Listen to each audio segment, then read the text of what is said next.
প্রিয় দর্শক, স্বামী যদি পরকীয়া করি বা স্ত্রী যদি পরকীয়া করি বা স্ত্রীকে স্বামী দেখতে পারে না বা স্বামীকে স্ত্রীকে দেখতে পারে না, তাহলে এই ভিডিওটি আপনার জন্য। হ্যাঁ প্রিয় দর্শক, আল্লাহ তাআলার একটি সিফতি নাম দ্বারা আমলটি করবেন, স্ত্রী বাধ্য হয়ে যাবে, স্বামীও পরকীয়া ছেড়ে দেবে। সে আমলটি কীভাবে করবেন? প্রতি শুক্রবার ফজরের নামাজের পরে নিজ হাতে রুটি তৈরি করবেন এবং সেটা নিয়ে আপনি বাহিরে চলে যাবেন, খোলা আকাশের নিচে চলে যাবেন।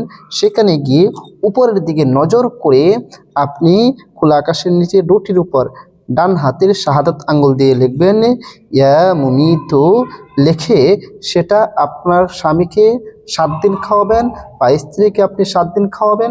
তাহলে আপনার স্ত্রী বাধ্য হয়ে যাবে, আপনার স্বামী বাধ্য হয়ে যাবে, আপনার স্বামী পরকীয়া ছেড়ে দেবে, আপনার স্ত্রীও পরকীয়া ছেড়ে দেবে।